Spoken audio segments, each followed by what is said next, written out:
Assalamualaikum warahmatullahi wabarakatuh.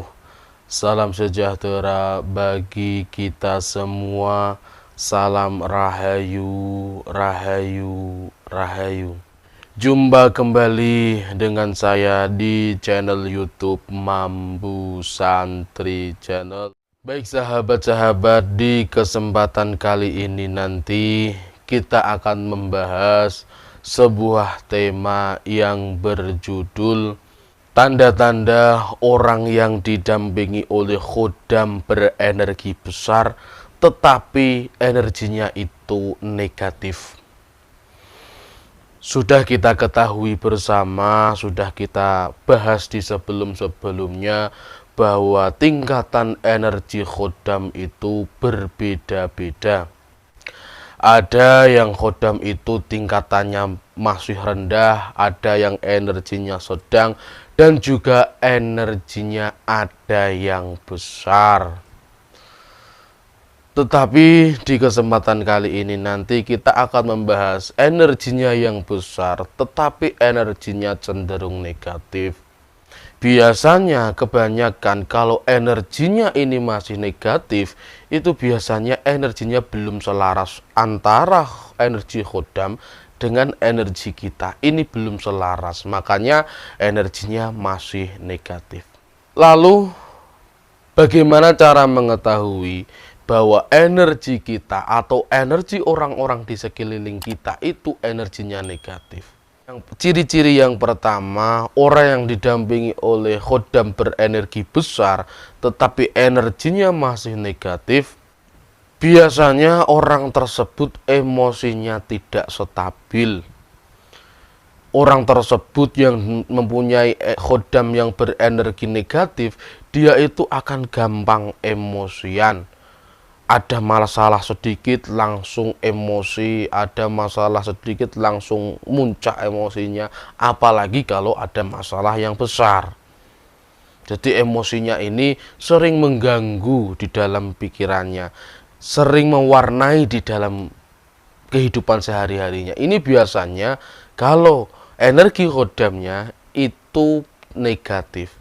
Kemudian tanda-tanda yang kedua, orang yang didampingi oleh khodam berenergi besar tetapi energinya negatif, biasanya orang tersebut akan mengalami sering ketakutan. Takut di sini maksudnya adalah ketika dia itu mengunjungi tempat-tempat keramat. Misalnya saja ketika dia ziarah kepada wali-wali, ke makam para wali-wali, yang makam para wali-wali tersebut itu mempunyai energi yang positif, maka dia akan takut.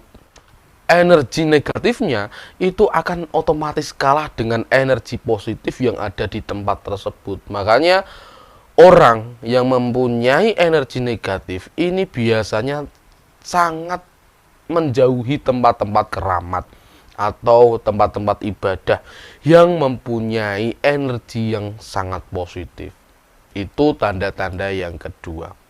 Kemudian tanda-tanda yang selanjutnya, orang yang didampingi oleh khodam berenergi besar tetapi negatif, orang tersebut biasanya sangat cemas.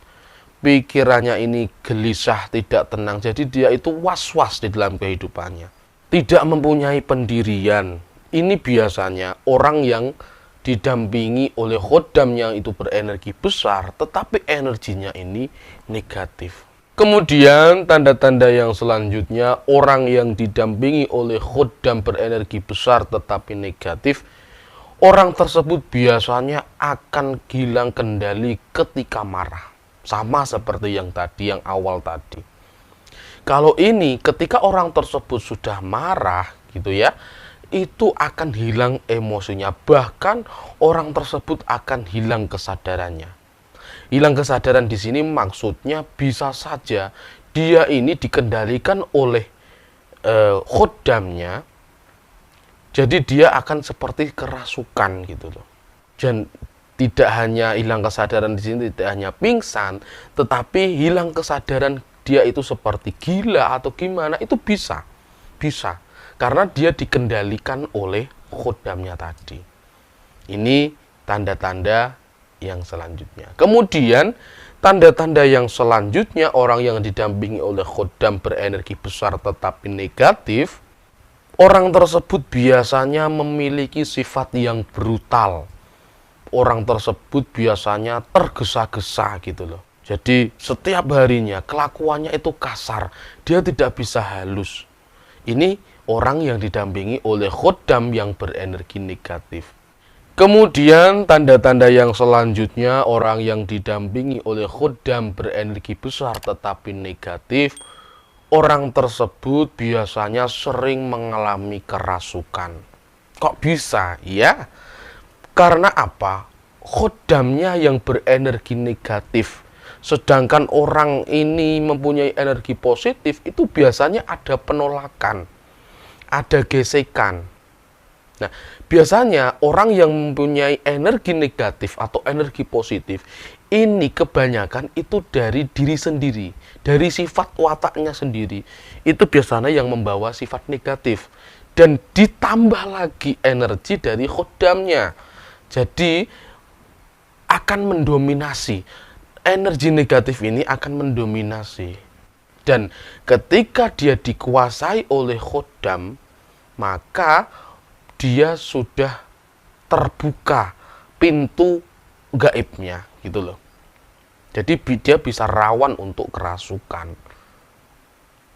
Dia dikendalikan oleh khodamnya, bahkan khodam-khodam lain pun bisa masuk ke dalam tubuhnya. Kemudian tanda-tanda yang terakhir, orang yang didampingi oleh khodam berenergi besar tetapi negatif, biasanya orang tersebut pikirannya kacau. Orang tersebut tidak karuan, kemerungsung kehidupannya. Melakukan apapun juga tidak fokus. Jadi kehidupannya ini sangat kacau, pikirannya kacau. Kalau pikiran sudah kacau, maka kehidupannya pun akan menjadi kacau. Nah, itulah tanda-tanda orang yang didampingi oleh khodam berenergi besar, tetapi energinya negatif. Lalu bagaimana cara membuang energi negatif ini supaya energi kita ini menjadi positif? Cara yang pertama, lakukanlah meditasi. Ini cara yang paling ampuh untuk mengubah energi negatif menjadi energi yang positif. Lakukanlah meditasi. Biasa, seperti biasanya, siapkan ruangan yang sunyi, senyap, gelap. Nanti panjenengan meditasi di situ, tenangkan pikiran, fokuskan pikiran, itu nanti bisa merubah energi yang negatif tadi menjadi energi yang positif. Kemudian lakukan juga puasa. Nah, puasa ini bisa juga puasa weton gitu ya, puasa apit weton atau puasa sunnah Senin Kamis dan puasa-puasa yang lain. Semua puasa sangat besar manfaatnya. Dan ini akan merubah energi negatif menjadi energi positif. Kemudian juga Anda bisa mendekatkan diri kepada Tuhan yang Maha Kuasa. Perbanyak ibadah supaya energi Anda menjadi energi yang positif. Dan kemudian juga Anda bisa melakukan sedekah, melakukan sedekah kepada sesama, itu juga akan meningkatkan energi dan membuat energi menjadi energi yang positif. Lakukan dengan setulus hati, niati untuk mengubah energi Anda, untuk merubah watak Anda, untuk merubah sifat Anda supaya yang tadi energinya negatif menjadi energi yang positif. Wallahu a'lam bishawab. Terima kasih kepada sahabat-sahabat yang sudah menonton video sampai di detik ini. Apabila ada kesalahan dalam penyampaian saya, itu semata-mata adalah kebodohan saya pribadi, dan apabila ada kebenaran dalam penyampaian saya, itu semata-mata adalah pertolongan Tuhan yang Maha Kuasa, pertolongan Allah Subhanahu wa Ta'ala. Sampai ketemu di kesempatan berikutnya. Salam rahayu, rahayu, rahayu. Wassalamualaikum warahmatullahi wabarakatuh.